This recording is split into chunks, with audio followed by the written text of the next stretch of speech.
I have an understanding of what triangulation means from having studied this topic, but can you just briefly explain on the record what this triangulation is you're referring to? This triangulation phenomena in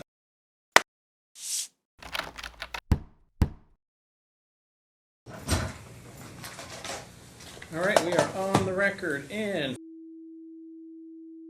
counsel. Good afternoon, Your Honor. Rena Hughes, bar number 3911, with my paralegal Mark Teixeira, representing Mr. Minter. I don't know if I said my bar number, 3911. Sorry about that. Okay. Counsel? Good afternoon, Your Honor. Jayme Martinez, bar number 15802, with my co-counsel. Josh Aronson, bar number 12683. All right, we are on today for an evidentiary hearing on plaintiff's motion to modify and related issues that are going along there. We're set for the afternoon session. We'll be keeping time. Your time, as I give you breakdowns, will include your closing arguments. So be mindful of that. Make sure we stay with relevant information. Any housekeeping before we get started? The exhibits, Your Honor, I believe defendant has graciously agreed to stipulate to 1 through 33 of the plaintiff's exhibits. Plaintiffs 1 through 33, is that correct, counsel? It is. All right, any defendants' exhibits that we've stipulated to? I can't identify them, Your Honor. We got discovery that was not Bates numbered. Okay. We did return prior counsel did not provide this counsel with the discovery, so we went ahead and provided them with the discovery and Bates numbered it. And to the extent that we gave them the information and it's included in their exhibits, I have no objection. I just can't identify it. Okay, so we'll deal with them as they come up. Okay. Sorry. That's right. Any other housekeeping we need to deal with? All right, then plaintiffs 1 through 33 will be admitted by stipulation. Do we want opening arguments, Ms. Hughes? I will waive, Your Honor. Ms. Martinez, you want to waive opening arguments? No, I'd actually like to. All right, go right ahead. Thank you, Your Honor. And as Ms. Hughes pointed out, we came into the game late and we came in without all the tools that we needed. So apologies ahead of time for the clunky way we may proceed today in terms of identifying documents and evidence that may be relevant to the court's determination. A couple of things I want to point out here that I think are positive is that these parties functioned essentially after the 2009 court order all the way to 2020 without issue. Nobody brought any concerns to the court. They may each testify that they had some concerns or bumps in the road, but there is no intervention until 2020. During that time, it would be determined by outside individuals, third parties, that was experiencing some mental health issues, specifically anxiety, ADHD, that kind of thing. So this was documented in his 504 plan by school, later confirmed by mental health professionals, and so we had a 504 plan from 2013 to 2022. Your Honor will hear evidence that things severely broke down in April of 2020. And in April of 2020, there was an incident between his father that escalated to the point of pulling a knife on his dad. Your Honor will hear evidence about a second incident that occurred on August 17th of 2021, which escalated to the point of a second incident where he pulled a knife on his dad. Dad has indicated that mom has done something poorly by accommodating the child, and that perhaps the child has anger issues. I have not received any documentation from any mental health provider, including Dr. Ponzo, that states he has any anger issues. Mr. has displayed, well, he's painted Mr. as having withheld and stating that he simply refused to go with his dad. And I'm interested to hear, as we proceed in this hearing, what she was supposed to do. You will hear that when he was defiant with his father chose to pick him up physically and take him downstairs and put him down. That's his version of the story. You'll hear another version from us.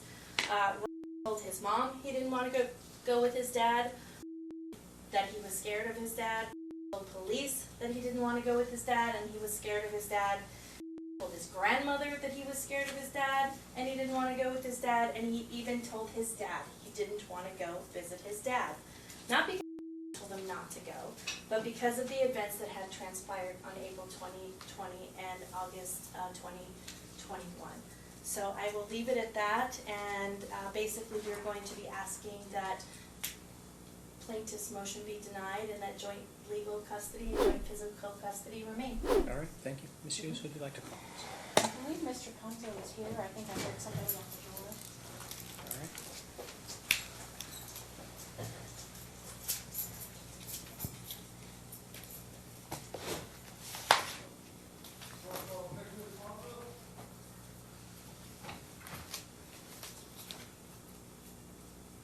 Look like it. Okay. There's nobody within earshot. Okay, thank you, appreciate that. He will be here, Your Honor, if we could start with my client, since we are being timed, and then, take a break when Mr. Ponzo gets here. Certainly. It's I your case. appreciate You that. can Thank present you. it how you'd like. Okay. Perfect. Your Honor, may I be seated during Of the course. examination? Just remain standing when you get there, sir, and raise your right hand for me. Right here. Yes. You do solemnly swear the testimony you're about to give in this action shall be the truth, the whole truth, and nothing but the truth, so help you God. I do. Thank you. Have a seat. Tell me your name. Thank you. Counsel, go ahead. I need you to get in front of you our exhibit book. It says Plaintiff's Evidentiary Hearing Binder. If you would, you're going to be referring to exhibits within that book, okay? Is that in front of you, please? Okay.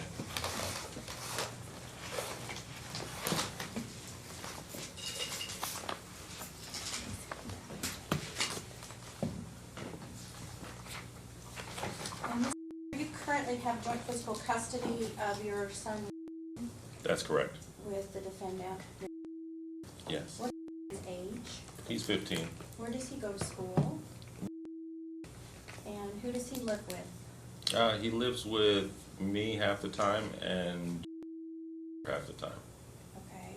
What location is he living? Do you know? I'm not sure. I believe she lives with her mother on Fair Avenue. Okay. At some point during these proceedings, did you have reason to question where she lived?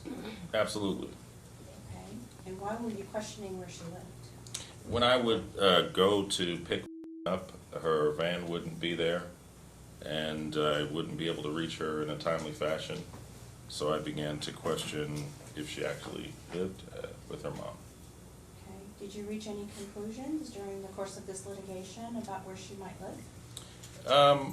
I believe that she has been going back and forth to an apartment with her boyfriend, and some of the time checking in on at her mom's.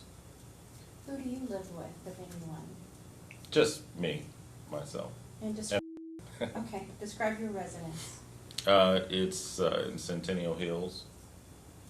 It's a 3-bedroom with a loft, and it was built in 2013. Okay. Does he have accommodations within that home? Absolutely. He has a room, bed, full dresser set, closet, and of course, he has access to the entire house. Okay. You entered into custodial orders back in 2008, 2009? Yes. How old was he at that time? He was, I believe, 18 months at the time. Okay. Have there been any modifications to the schedule of custody that you entered into, 13 years ago? There was only a minor modification from 10:30 pickup time to 10 a.m. Can you tell the court what your custodial schedule is? Yes, on it's 2-5-2 schedule where I have Monday, Tuesday, as Wednesday, Thursday, and we alternate weekends starting Friday through Sunday.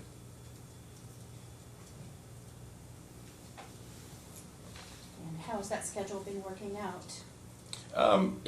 It's had its ups and downs, particularly with schooling, You came to court on a motion to enforce your custodial rights. Do you recall that? Yes. And what were your main complaints at that time?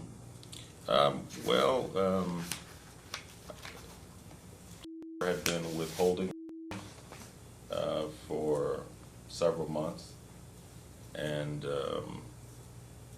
I was not able to see him and make sure he was in good stead and make sure he was going to school, make sure he was getting his medicine administered properly to him. He has asthma, and he's also been diagnosed with mild form of ADHD. And what period of time did that start where you weren't seeing? It initially started in 2020. In April, there was an allegation levied against me that I was abusive towards him. So I had to stop seeing him for a month due to a TPO, but continued to withhold him from me even after the TPO had expired for some weeks.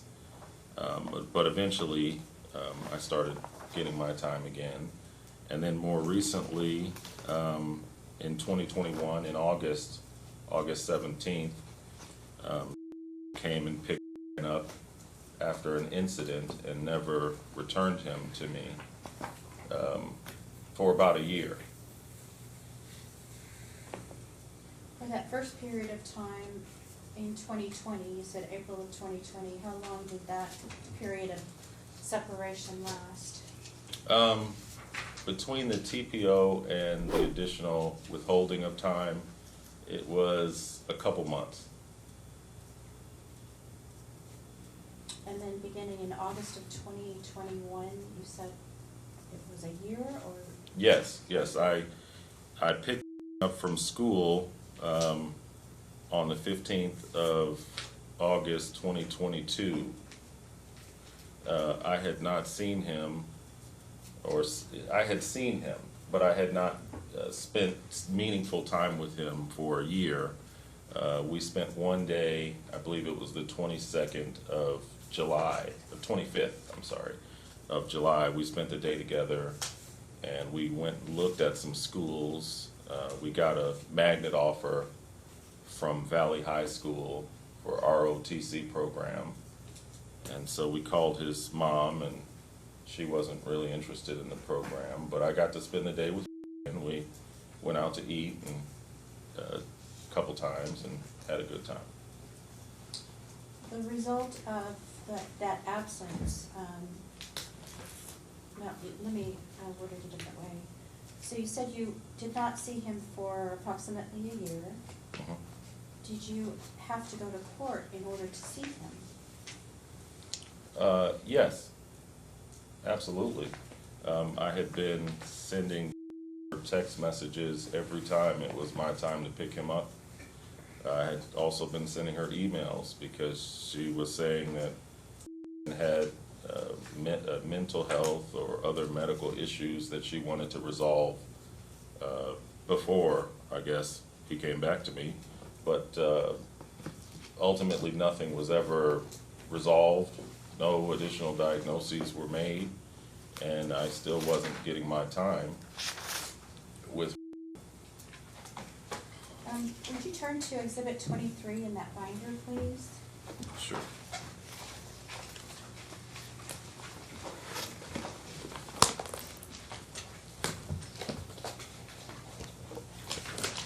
And I'm going to refer to Bates numbers from time to time. Those are numbers at the bottom right-hand page where it says your name, and it starts with 33 at this particular exhibit. Do you see those? So you know what a Bates number Yes. is? Okay. Yes, I see it. Can you tell the court what these exhibits are? These exhibits here are Metro red cards, which police officers will fill out and give to anyone that requests a police response for a child exchange. And who called Metro to come to the child exchange? I did. I'm sorry, Counsel, what dates number are you looking at? It's exhibit 23. What date? There's multiple dates there. Yeah, he's talking about all of them on the group. Okay, so the answer is he called every time there's a card. He hasn't finished his calling about it yet. Okay, thank you. Mr. I asked who called the police.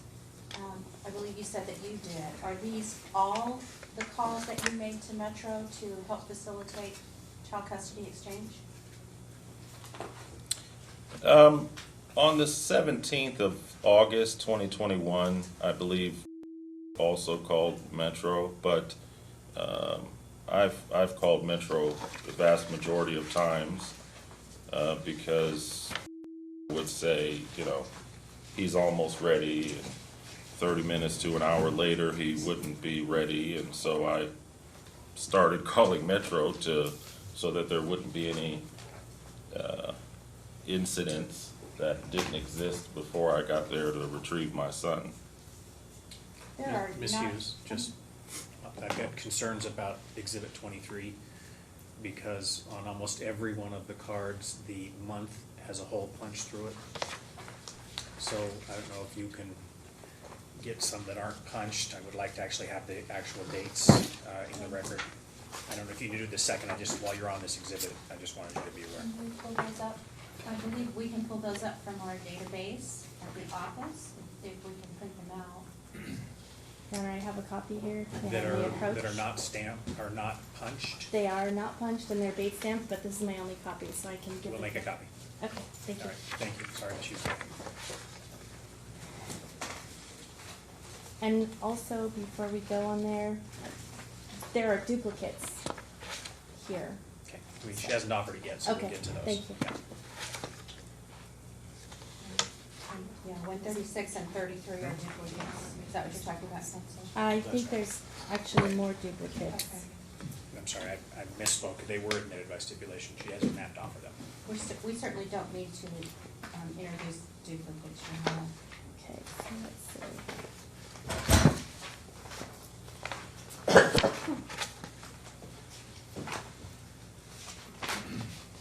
In the interest of time, Ms. Hughes, go ahead, and Oh, then thank we'll you. fix whatever we need to. I do. I don't have these. Yeah, you do. So, I believe the first page, 33, it's, the date is 8/17/21. I have the original. Yes.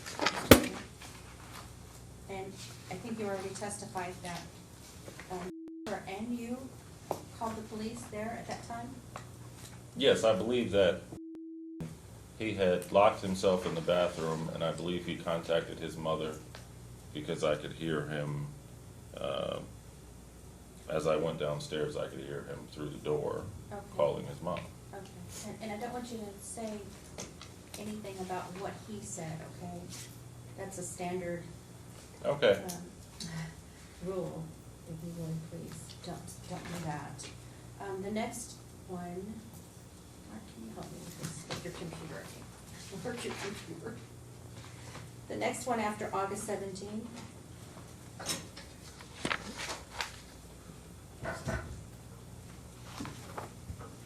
I believe the date is October 22nd, 2021. Okay. Do you recall calling the police on that occasion?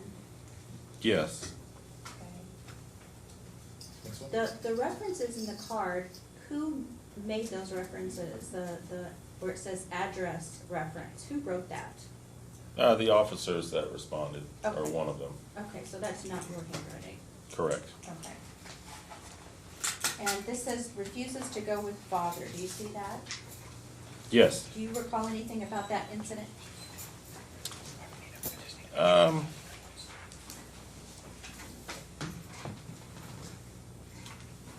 Not with a great deal of specificity, but I do not recall seeing.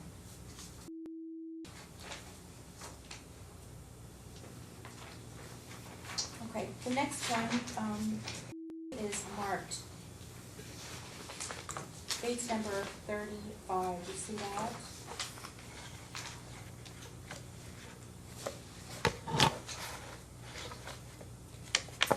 Yes. And Your Honor, from the one that doesn't have the hole in it, it's dated 11/1/21. Can you recall that incident where did you call Metro again? Yes.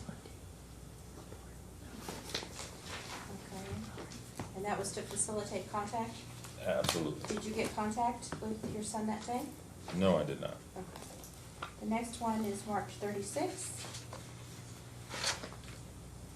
Yes. The date on that, I believe, is that October 8th? October 8th or November 8th, 2021? November 8th. Is that what you read, Counsel? November 8th, 2021? Yes, 11/8/21. Okay. Did you call Metro on that date to facilitate contact with your son?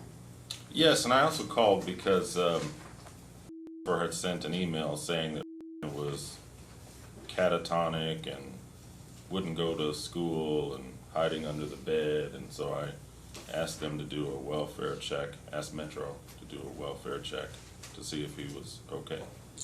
Okay. Did you see him on that date? No. What did Metro do, if anything? Well, they initially stated they would call some type of psychologist to come and check on him, but ultimately it was just a few female deputies. I believe they just went in to see if he was harmed or anything. I don't think they did a real in-depth check about psychology or anything like that. I believe the one at 136 is a duplicate, Your Honor, it can be disregarded. And the one at 137 is a duplicate and can be disregarded.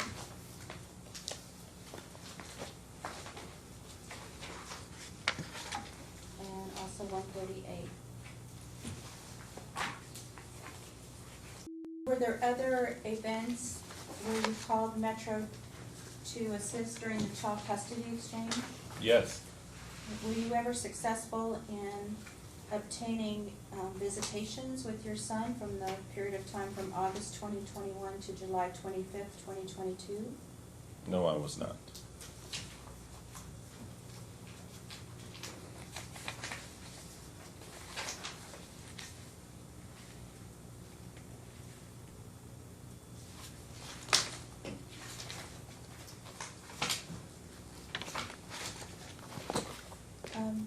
Will you turn to Exhibit 30 in this book? Sure. I'm sorry, Counsel, Exhibit 30? 30, thank you.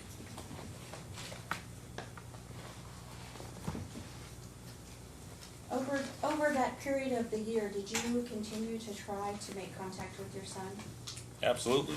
Did you continue to try to visit with your son? Yes. What efforts did you make to contact or exercise your custodial time? I would contact through email, through text messages, through phone calls, eventually our family wizard. But several text messages, some of which were not responded to, or she just demurred about the issue. Did he have his own cell phone? Yes. Okay. Your Honor, I'm not interested in child hearsay, but Exhibit 30 does contain that. We can move to his statement. That's fine. In green, are those your statements? Yes, in green, yes. Okay. And what is the time frame? Saturday, July 30, 11:12 to 11:16 a.m. Okay. Do you know what year? 2022, I believe. All right. And what is your message to your son? Here, this message seemed rather cryptic. Okay, sir, did you understand your attorney's question? What is your message to your son? My message is, I don't know who's writing these messages, so call me back so that I can hear that you are okay. What caused you to question who was authoring the message? The message seemed unduly cryptic. He's speaking in a manner that I'm not familiar with him speaking, and there's no prompting. So it just didn't seem like it was coming from.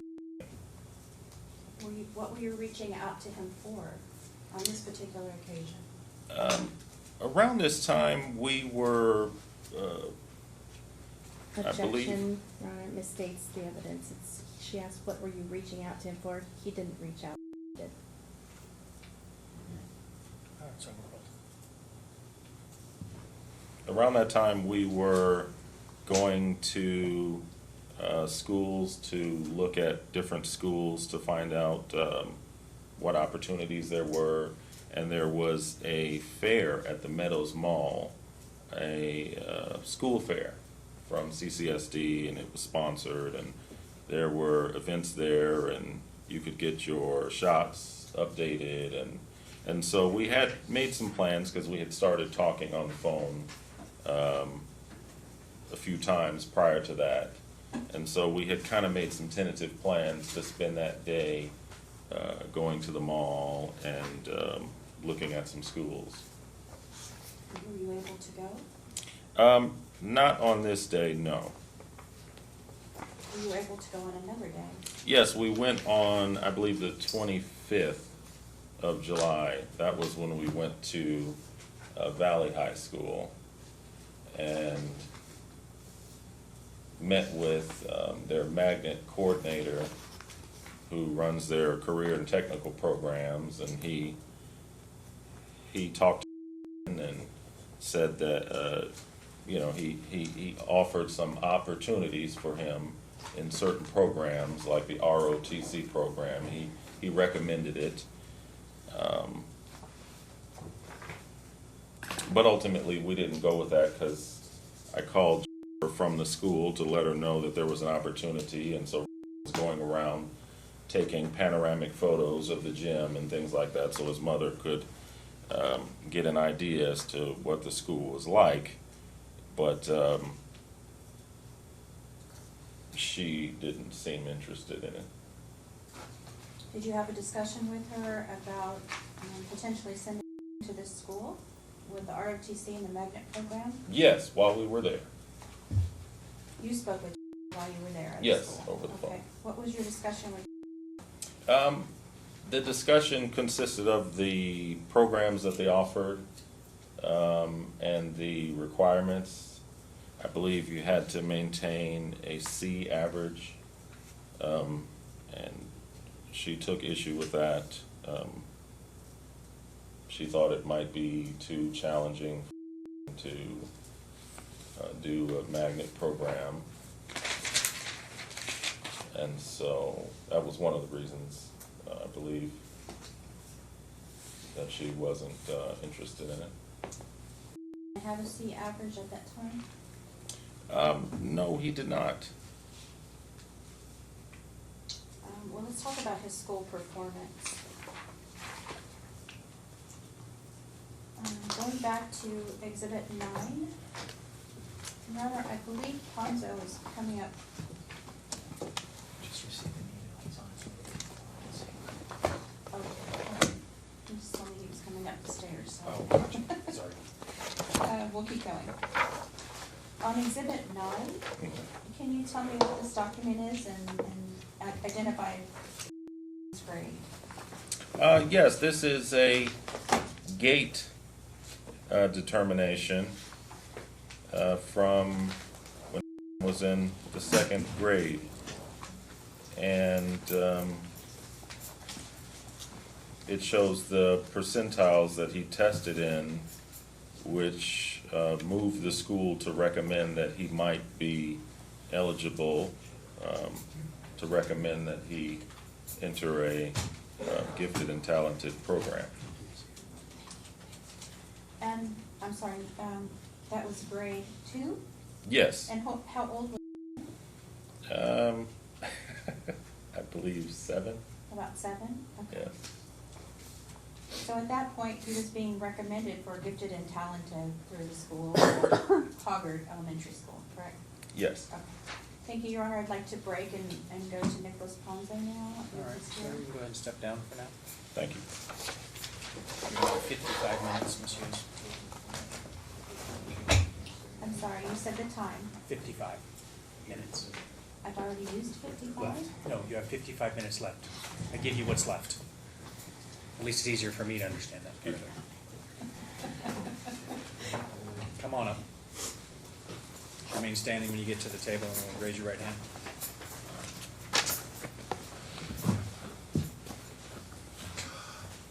You do solemnly swear the testimony you're about to give in this action shall be the truth, the whole truth, and nothing but the truth, so help you God. I do. Thank you. Have a seat. Tell me your name. Nicolas Ponzo. Thank you. Counsel, go ahead. Thank you for coming, Mr. Ponzo. I understand you're under the weather. I appreciate you showing up nonetheless. Yes, thank you. I'll try to be as brief as possible. It's okay, I'm here. The parties stipulated to engage your services in this case by court order, and you rendered a report. I believe the report is dated August 20th, 2022. Did you bring a copy of your report with you? Yeah, I printed a copy. Thank you. I'm going to refer to certain portions of your report and ask you some follow-up questions.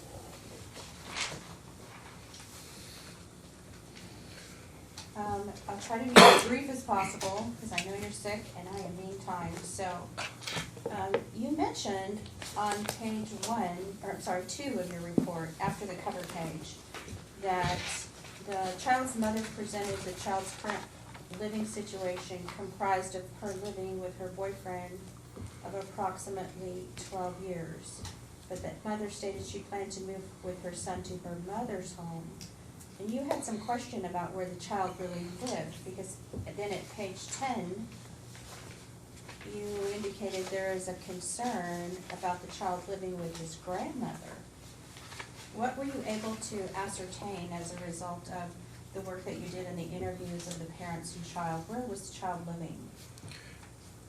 Well, as the process transpired, to the best of my knowledge, there's two ways to answer that. One, that it remains somewhat elusive, but two, that it was stated on a number of occasions by the child and the mother that they were in fact living with the child's grandmother, which would be the mother's mother. Okay. In your opinion, and you list many, I appreciate the detail and length of your report. It's 10 pages, and it is admitted into evidence, and I would like the court to review the entire report. But from your interviews, did you opine that the child and father had been separated for a period of time? Yes, that was my finding. Did you ascertain what the root cause of that was? Well, there were several explanations given. I find that my finding was that they were estranged. So that's a separation caused by certain circumstances. Those circumstances were described in several ways, mostly by the child's mother. The child himself did not understand why he wasn't spending time or living with his father, but he did describe aspects that you could refer to, or that I refer to as a resistant attitude, that he, tried to avoid his father, but he didn't have a true understanding of why he was separated from his father. The explanations that were given were that, firstly, there was a CPS report, there were, concerns about the father's parenting style, and mother made a report, and there was then a consistent critical overview and presentation of a critical nature about the father's parenting by the mother. And so that was another reason to the mother's outline of protectiveness that seemed to align with this criticism of the father's parenting. And the other reason was, I would say, pertaining to the mother's descriptions of the child's mental health issues or things that she was perplexed by. She offered varying explanations, such as he has oppositional defiant disorder, she cannot get him to visit the father, he's resistant to her, and that they struggle, and she struggles with him, and she can't manage him or facilitate the visit. So that's the variety of explanations given. Through your interviews with the child and with the father, did you identify any risk that the father posed to the child? I did not establish findings of risk or harm or danger to the child posed by the father or his parenting style. Did you find that the minor child had been exposed to court papers and proceedings? Yes, that was admitted by the mother as well, that she shared some of those court proceedings and information about the court process. The child told me that he was aware of the court process. He became involved or concerned about that to an extent. Did you also opine that mother has a hypercritical view of father? Yes, she maintained a very critical view. It didn't seem to align with or be corroborated by adverse findings or negative factors that would rule out parent fitness or create the impression that he cannot be an appropriate parent or supervisor of the child.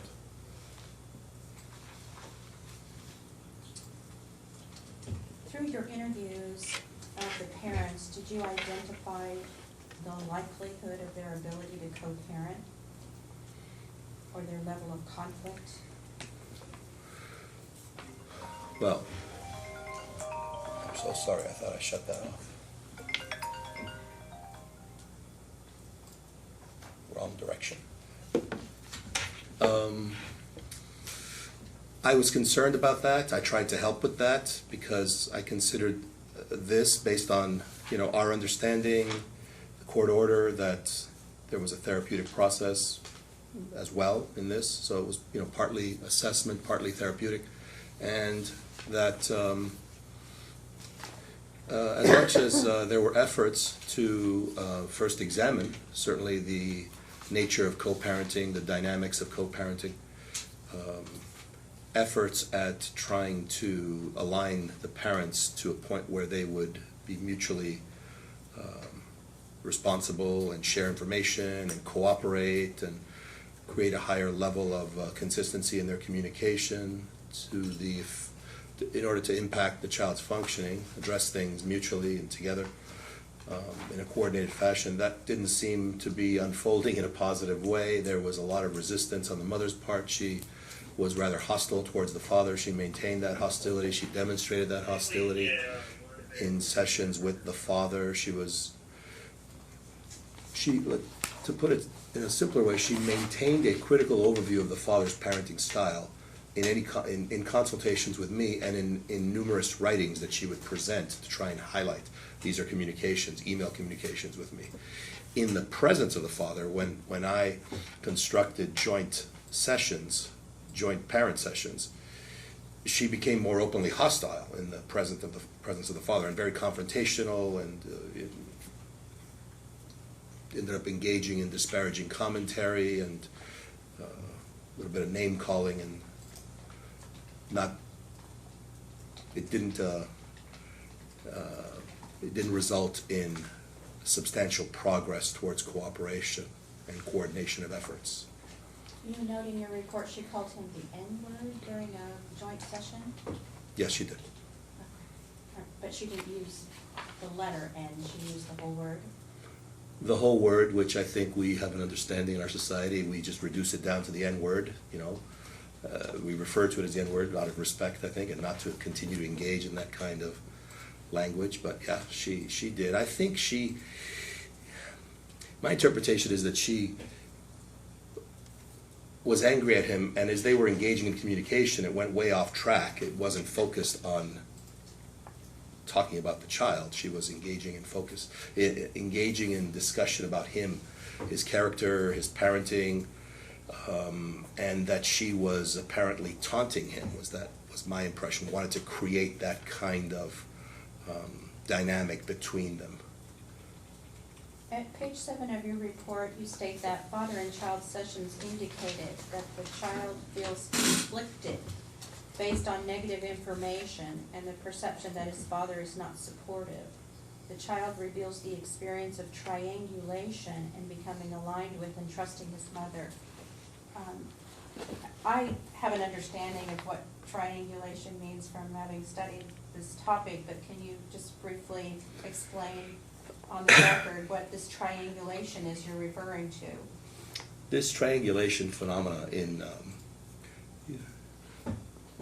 way to understand it is, it's a way to conceptualize a certain dynamic that happens in families where kids become polarized based on various competing factors, heightened by ongoing conflict between their parents.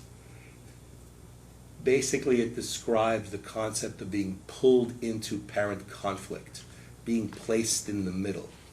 And there are various forms of doing that. Sometimes parents inadvertently create that dynamic, and it affects children's functioning, and it can polarize their views even further. Sometimes parents say they didn't know they were doing that. Sometimes they would defend their position by saying they're being protective and they think that it was proper to share information. That's one way of creating triangulation, sharing information.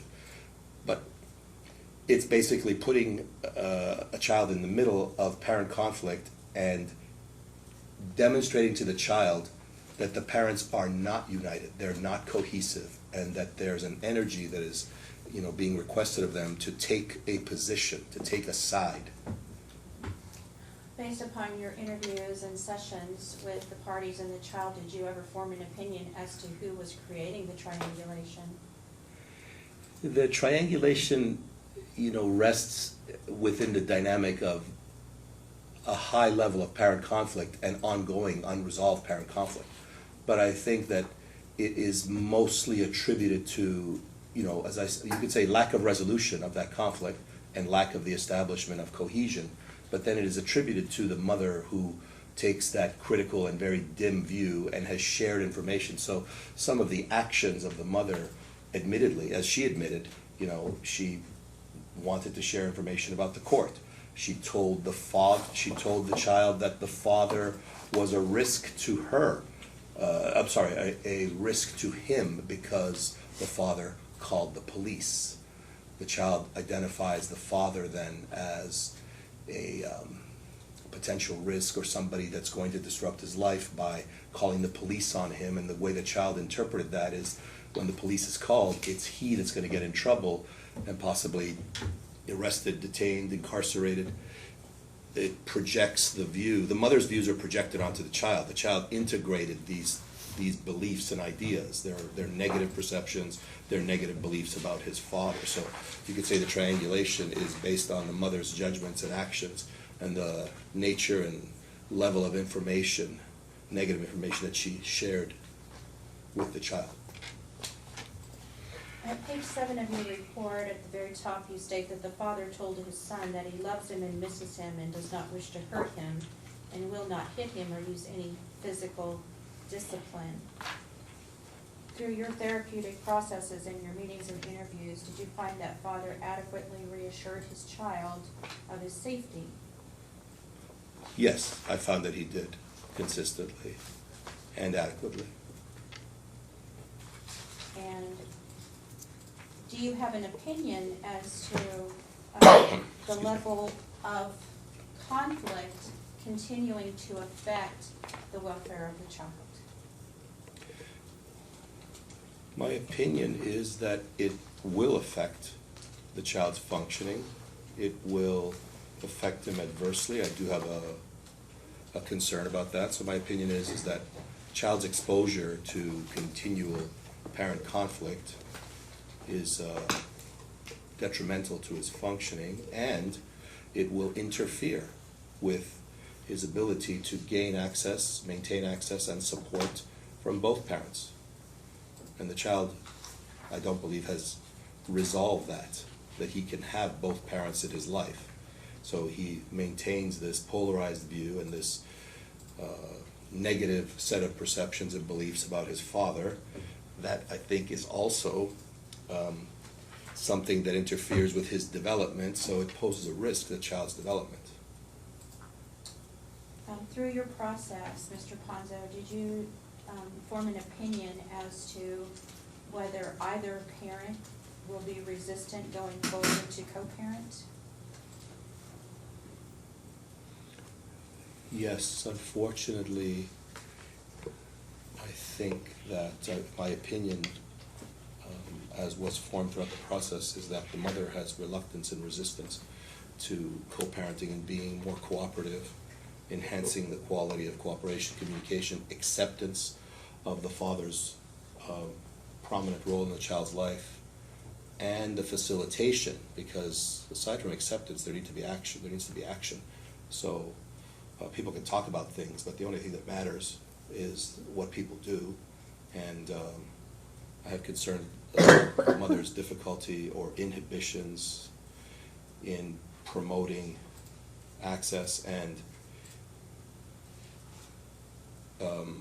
addressing the cognitive distortions that I think that have taken place in the child. By cognitive distortions, I mean that people can be affected by false narratives, information that has no basis. The child's resistance doesn't have a strong rationale. The child's avoidance, the child's estrangement, the estrangement in this family between the father and child doesn't have a supporting rationale to keep it going. So the mother would have to facilitate that process, and it is in a sense the re-education of the child. I've directed the mother many times.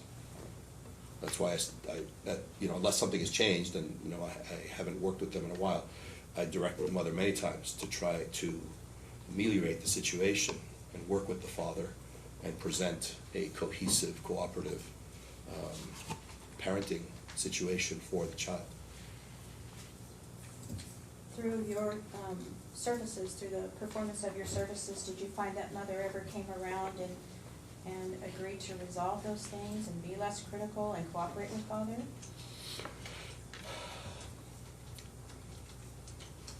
I think she said things to that effect. I didn't find any substantial movement or progress up until the time I was involved. You mentioned that you recommended he be evaluated by a neuropsychologist and have his medication regime examined.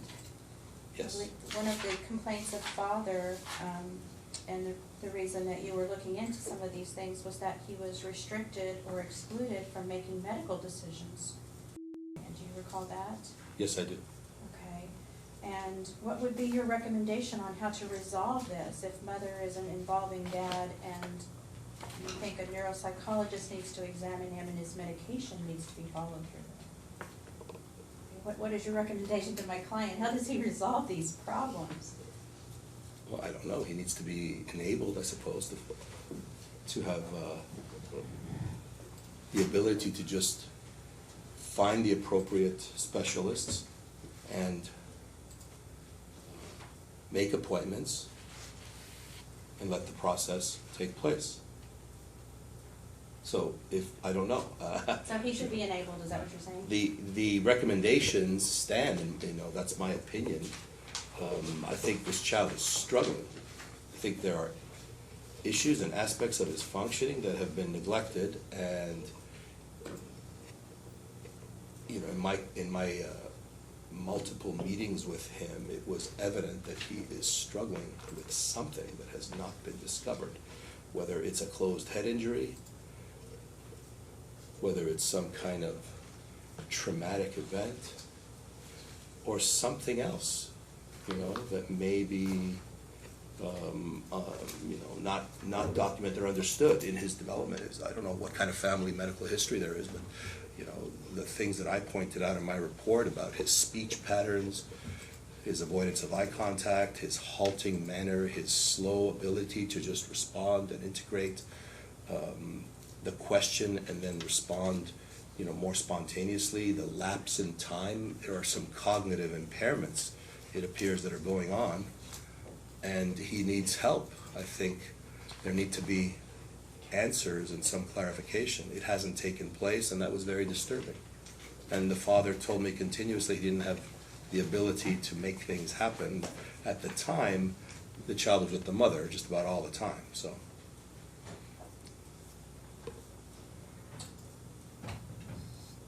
you form an opinion as to the father's willingness to provide that support and follow through with medical care and further diagnosis? He demonstrated a high level of interest and a motivation to follow through and set up whatever assessments or diagnostic procedures would need to take place. And finally, in the last page of your reports, you said there's a concern for the quality or level of care and residential arrangements for the child. What do you mean by residential arrangements? I think you've already opined about pursuing some medical diagnosis. What residential arrangements? Well, by that I mean, I'm sorry that it was vague, but, you know, by residential arrangements, I did not mean and do not mean that the child needs to be placed somewhere or something like that. I don't mean like a referral to a residential treatment center.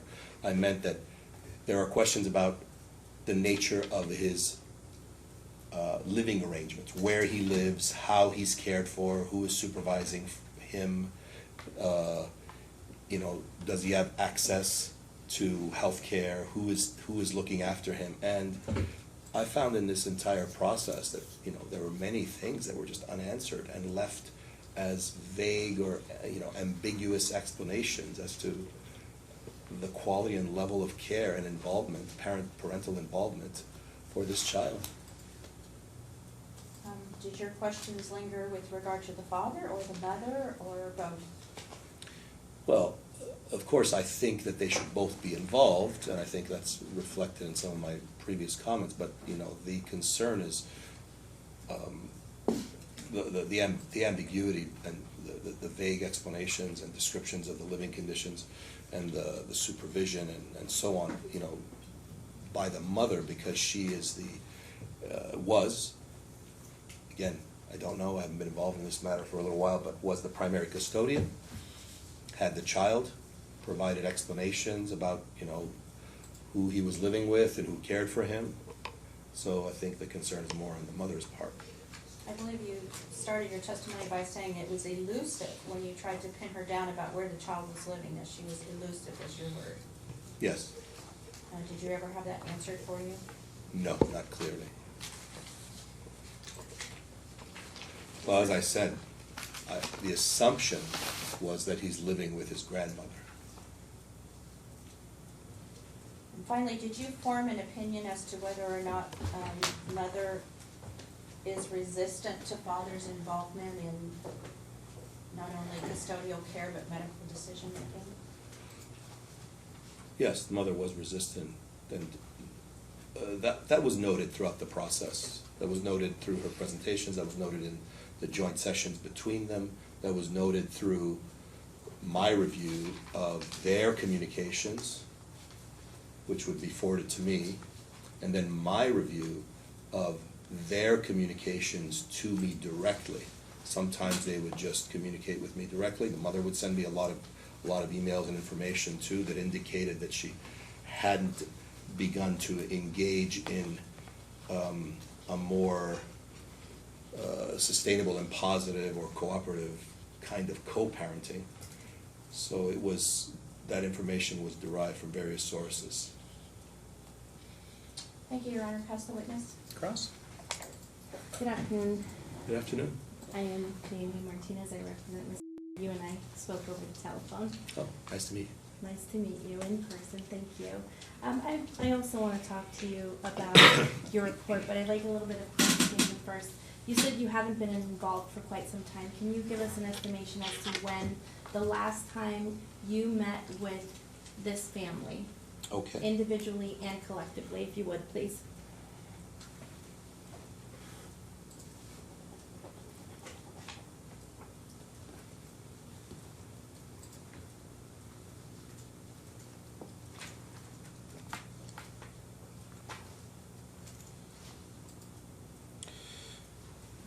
I had some child sessions in the past, well, about 2 months ago, October 18th and September 20th. So that would have been after the report was finalized, right? The date on the report is August 20th, 2022. That's right. Okay, thank you.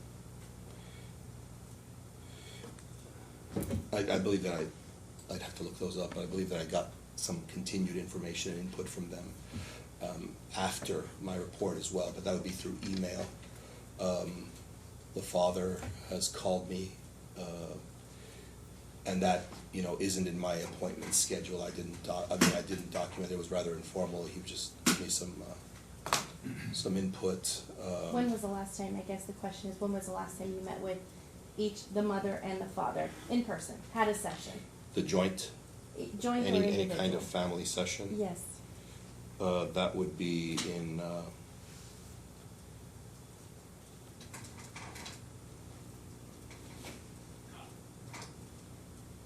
that would be in the middle of August. Okay, thank you. And it's my understanding, based on our conversation, that you were appointed by the court to do an assessment of this family, not to provide ongoing therapy sessions beyond your duty as directed by the court. Is that correct? Well, that's a very good question, and there's not a great answer for that, because one of the things that I found from the beginning is that the court order, or the information that was given to me by the attorneys at the time, there were several changes apparently. There were different attorneys. There was a Mr. Tody, there was a Mr. Evan Schwab, I believe. And we had case conferences, and I tried to clarify what the referral, the nature of the referral is. And so the information that was given to me is there is a family therapy component. So there was a therapeutic request as well. Okay, thank you. The way I formulated that, though, was that I knew that it wouldn't be long-term. So I think most of my work was assessment-oriented. Thank you for clarifying.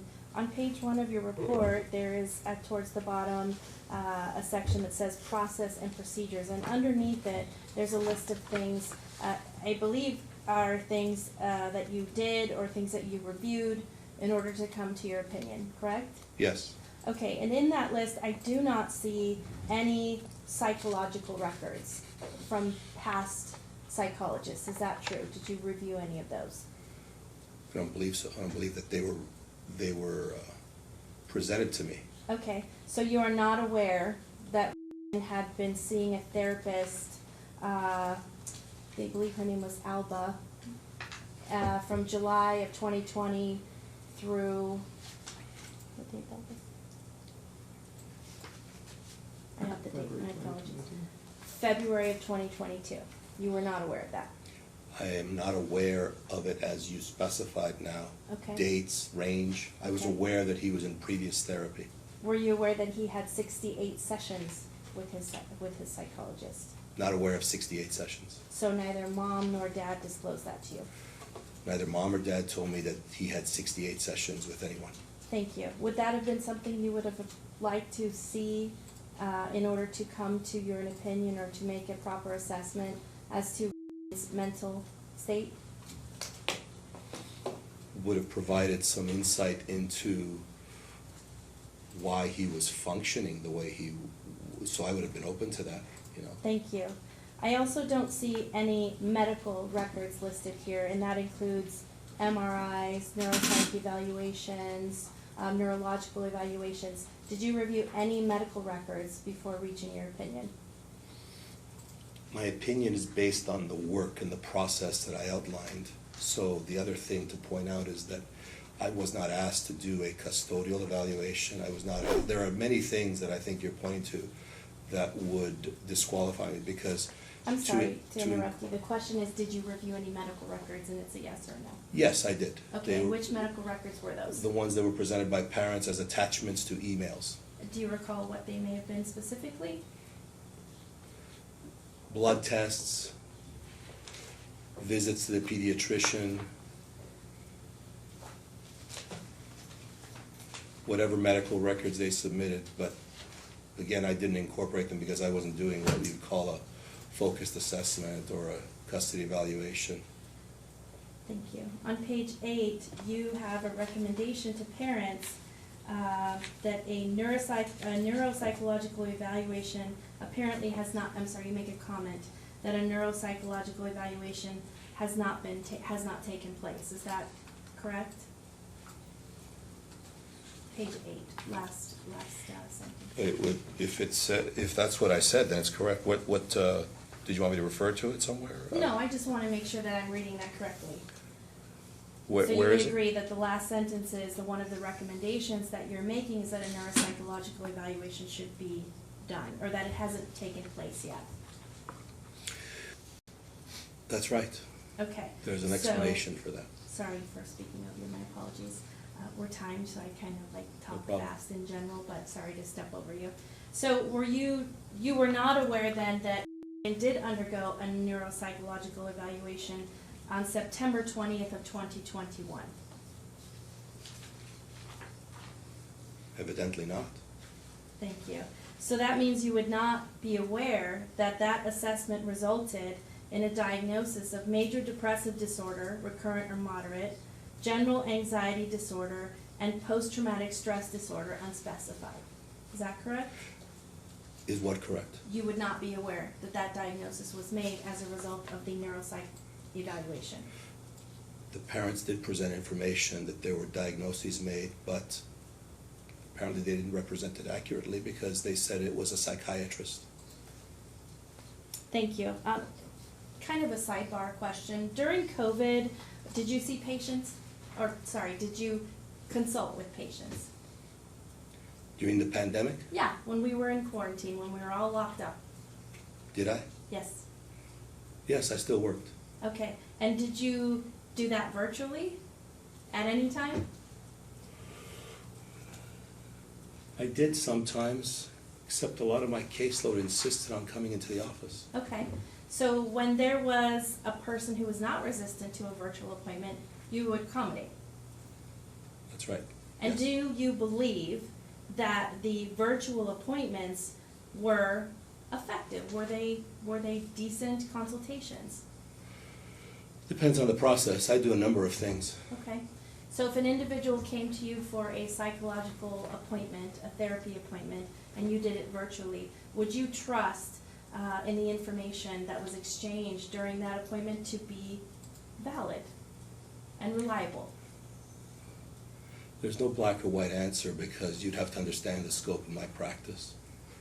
There are therapy patients that are not mandated. They have a higher level of motivation and willingness to be open and transparent. So you would, let me ask you this, you wouldn't conduct a virtual session with somebody if you didn't think it was, if it fell below the standard of your duty as a medical practitioner, you wouldn't do that, right?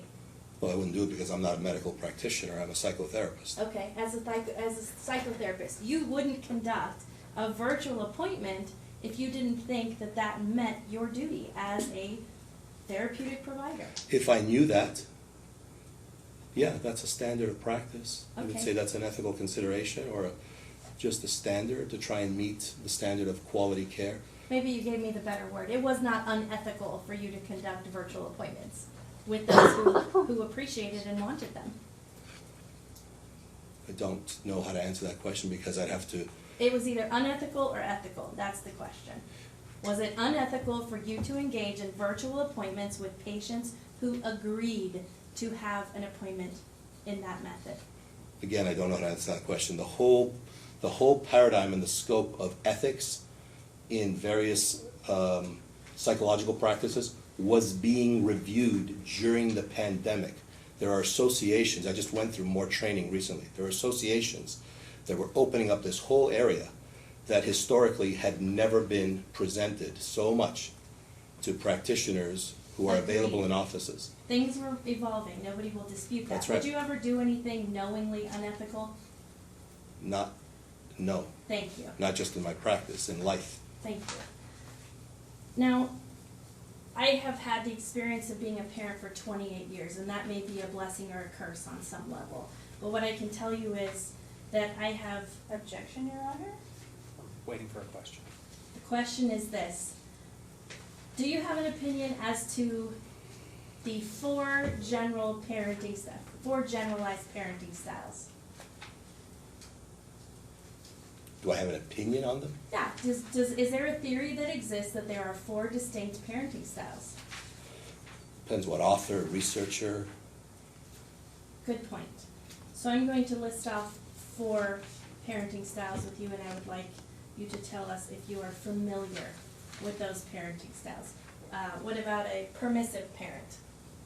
I'm familiar with that parenting style. And what would a permissive parent be, in your opinion, if you know? It generally contains a style, a set of parenting factors that are not structured, that don't require accountability, that the child is not responding to a set of values or standards, that perhaps the standards and values are missing or lacking in that parenting style. Is that an abusive parenting style? You're getting into, whether or not there's literature that creates an understanding that there's causation or correlation between permissive parenting and abuse. And you cannot conclude that they necessarily correlate. In other words, you can't call every permissive parent an abusive parent. Good point, thank you. Are you familiar with the authoritative parenting style? Yes, I am. I've certainly read plenty of literature on that and have a lot of clinical practice in seeing all kinds of these presentations of parenting styles in my work. Thank you. How about the authoritarian style? Yes, similar. Can you tell me the distinction between the authoritative parenting style and the authoritarian parenting style? In family systems theory, when you look at things from a systemic perspective and you understand child functioning within the context of a family and the relationships between all, and you describe various energies and you describe various levels of responsibility, and you see boundary distinctions and role distinctions, you will see that in the authoritative style, that parents or a parent establish themselves as an authority. They are a decision maker. They engage in planning. They are directive. They have values that they're promoting. They are teaching. They're in a teaching role. They correct behavior as opposed to a permissive parent not correcting behavior. Therefore, it is clear within their role to the child, through experience, that they are not in that subset, what we call the parent subset. They are in the child subset. They're in this circle or boundary. Thank you. Parent has authority. Thank you. And without explaining to us in detail, would you agree that the fourth parenting style or a fourth parenting style is the neglectful parent? Yes. Okay, thank you. Of course, that exists. Yeah. So I'm going to move on now to something you testified to when Ms. Hughes was asking you questions, and I believe it's in your report. You said that has a fear of his father because he believes that his father is going to call the police on him. Is that correct? That was my understanding, yes.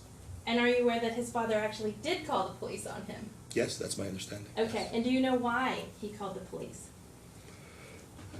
Well, I'd have to go back and, refresh my memory on the actual incident, or they could answer it, I'm sure, better than me. But my understanding was that there was an altercation that escalated. The altercation was described or defined as a challenge, that the child was escalating and out of control and hostile, and picked up what I guess was at the time construed as a weapon and tried, engaged in a confrontation. That was my understanding. And along the lines of the confrontation, let me answer this. Could you please go to page 2?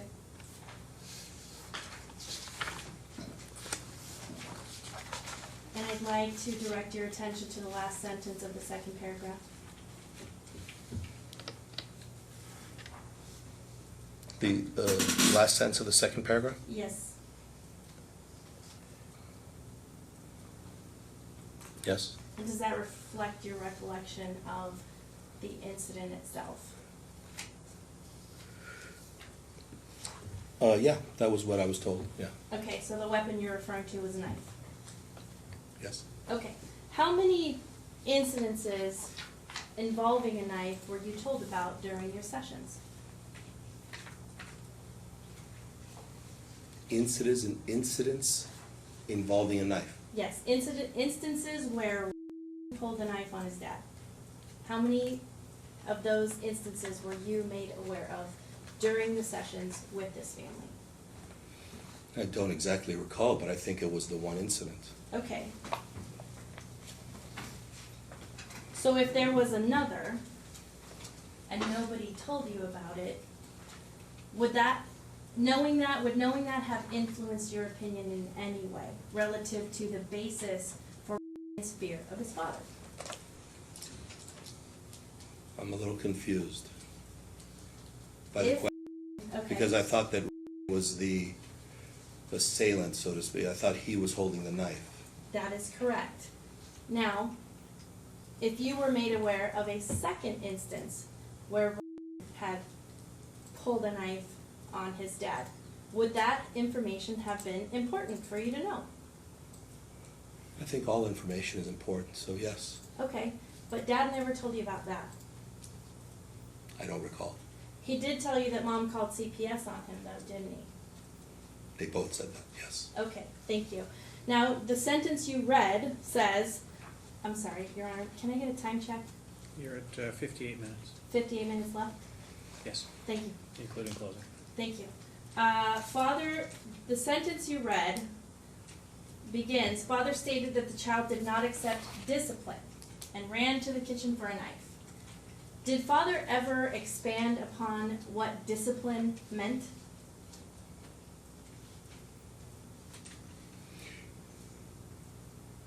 I don't recall what their struggle was, if that's the question. Father expanded on many, many things between him and his son. So did mom. There were descriptions of, parenting communication, parenting style, parenting behavior. The discipline associated with that incident, I don't recall. Do you recall telling you that his father hit him?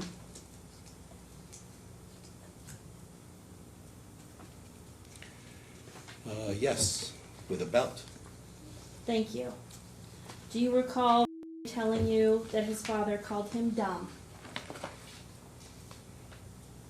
Yes, in a child interview, at least one occasion, and then he raised it again in a family session, family meeting, that he thought his father called him dumb. In your opinion, would you say that a child who receives physical punishment, like being hit with a belt, would be resistant to spending time with that parent? I think it stands to reason that in human behavior, people run towards pleasurable activities and avoid noxious events or things that they feel are unpleasant. I think that a child would naturally resist being hit. So I think the answer is self-explanatory based on your question. Well, I just need a yes or a no. I think I said yes. Thank you. I'm gonna wrap up here with just a couple more questions, if I may. In your opinion, the last sentence, you state, father's role should be reconstituted and maintained. Is that correct? That's correct. That doesn't mean should be taken out of mom's custody and live primarily with dad, does it? No, it means that the father should return to a parenting role. And that could be jointly with mom. Could be many variations, yes. You say a number of times in a number of different ways in your report that these parents need to work together, correct? I've said it to them, I've said it in my reports, correct, and I've said it to them directly many times. And your report reads as though each of these parents possesses some level of shortcoming in terms of parenting. Would you agree? I guess generally, yes, I've addressed those kinds of things, like, for example, a comment about feedback to the father about modulating his voice, his tone, being aware of sun sensitivity to, a certain decibel range, certain issues that the child described as, part of his resistance to his father. His father raises his voice and he has a loud tone. Last question for you, Doc, and that is this. Would hitting a child with a belt, yelling at them, calling them names, a child who was already experiencing anxiety and ADHD, would that help their anxiety, resolve it, or would that increase? So anxiety is a broad concept that can apply to a lot of things that are stressful to an individual or to a child. If the anxiety is about being hit, which I examined and addressed, then the answer is, well, then they would become resistant to being exposed to more hitting, and they require reassurance that there's no physical discipline as part of a platform for parenting. Okay, thank you. No further questions, Jerome. Can you redirect? A couple, Your Honor. And going back to the belt and the spanking, Mr. Ponzo, at page 6 of your report near the bottom, you in fact explored the physical discipline incident with father and the child. Father reported to you at that page that the incident took place 2 years ago. Do you recall that? I do, yes. Do you also recall that father says he does not and would not further engage in any physical discipline with his son? I recall that. He told me that. More importantly, it was integrated into meetings with his child. They discussed it openly. And with respect to the allegation, I guess, that dad called his son dumb, also at page 7 of your report, you indicated that the child thought it had happened several years ago when he was in 5th grade. That's correct. Do you recall that part of your report? I do, yes. And that mother had shared court information and informed the son that father referred to him as, and you put this in quotes, incompetent. Well, that was discussed. That was certainly quite a point of controversy between them. The father objected to that characterization or that description that he depicted his son as incompetent, and it was discussed openly, so they know the outcome of that discussion. And that discussion occurred in front of the child, correct? That's correct. And mother admitted she shared court information, and she characterized father's comment as a name-calling incident of incompetence. Yes. No further questions, Your Honor. Anything else for this witness? Yes, thank you. Going back to page 6, regarding Ms. Hughes's question that the incident took place approximately 2 years ago. You recall testifying to that? The incident of the use of the belt or the disciplinary thing? Let's see. The incident, Yes. yes, sorry, thank you, yes. Okay. And your report was drafted in August of 2022. Minus 2 years puts us back at 2020, correct? Yep. So Yes. if there was an incident in August of 2021 wherein Mr. put his hands on his child in order to discipline him, that would not be consistent with what you have in your report. Is that correct? That would be Objection, additional states incident. facts not in evidence. I don't think that is even remotely consistent with the statement that I'm reading on the bottom of page 6. He's saying that incident regarding the belt happened 2 years ago.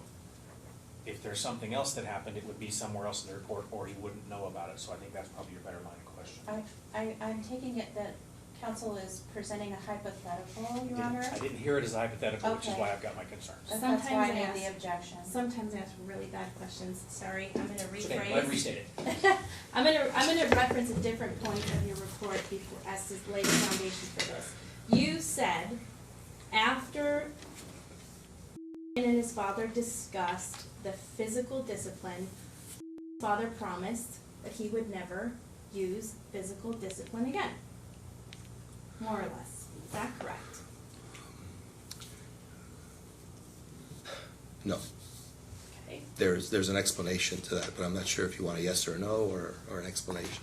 No, I don't. Actually, I just want to direct you to the first sentence on page 7 that reads, "Father told his son he loves him and misses him and does not wish to hurt him and will not hit him or use any physical discipline." Is that what the report says? That is what the report says, yes. Okay, thank you. No further questions, Your Honor. Anything else? Your Honor, following up on counsel's line of questioning, you were not asked to provide an opinion as to modification of custody for were you? No, nor would I. I never engage in my practice in things that are outside the scope of my role. I wouldn't engage in a custodial evaluation if I'm not asked to, and I don't have custodial opinions. I wasn't asked to do so, and I haven't rendered any custody opinions. Thank you. No further questions, Your Honor. Ms. Martinez, anything else for this witness? No, thank you, Your Honor. All right, thank you, sir. You can be excused. Thank you. Mr. Ponzo, Let's take about a 5-minute break. We'll come back and finish up. can I have my time, Your Honor?